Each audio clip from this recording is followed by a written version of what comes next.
want to talk about acting in accordance with your client's instructions.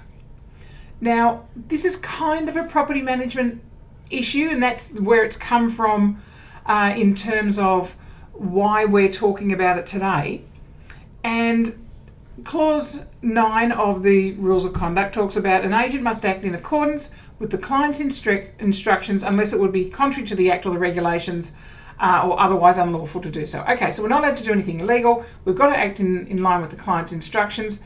Now, and that's great. We all know, and we've talked about it for a few years now, if a client is giving you, a landlord client, is giving you instructions to change a bank account or change phone numbers or change an email address, you need to pick up the phone, you need to talk to your client and clarify that.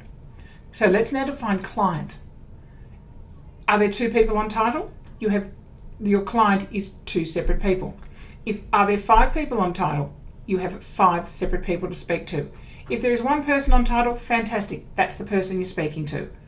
Now, if you're changing those sorts of details from a security point of view, you need instructions from however many people are on title. However, let's go over to everyday repairs and maintenance issues. And right at the beginning, again, right back at the beginning of when you're getting your managing agency agreement signed, get some instructions from your client, be that 1, 2 or multiple owners. And at that point say, okay, there's 2 people on title. Is there a preference? Do you want us to contact both of you every time we have to talk about whether we're going to spend $100, $200 or $900? Or is there one person that we need to talk to, and is that only up to $300 and then we talk to both of you after that? Or ask some really specific questions, get some really specific instructions about how you are going to communicate with your client. Are you going to be calling them? Are you going to be texting them? Are you going to be using Messenger? Are you going to be sending an email? Whatever that process is, or whatever media you're using to contact them, then make sure you have that in your instructions as part of your agency agreement. Again, best practice to protect yourself. And those of you who've heard me talk over the years, I'm always on about you guys as agents protecting yourselves. So please, this is just another point. When you're dealing with those issues of repairs and maintenance, you need to get authority about who is going to be your primary contact. And remember, I said that's not about changing major details in terms of bank accounts and phone numbers and email addresses.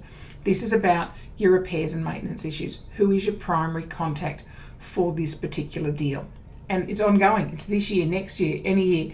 Talk to them saying, and maybe that's something you want to remind people if you're giving out newsletters to your landlords. Then remind them, say, look, we asked you right at the beginning, who was your primary contact? If you ever want to change that, talk to us about it. And obviously, if you want to change that, those instructions will need to come from all owners.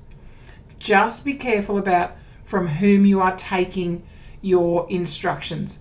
Yes, you take instructions, but don't be that agent that has to turn around and go, I took instructions from one person because that was what we'd done for the last 3, 4, 5, 10 years. But, this could be the middle of a divorce. It could be somebody's passed away. It could be that they've added a third person to title and you didn't know about it. Or whatever that situation is. Or they've taken somebody off title and you didn't know about it. And now you're talking to the wrong person continuously. So, get instructions, confirm instructions, and whenever you redo your agency agreement, reconfirm your instructions. So guys, that was all about protecting you as an agent.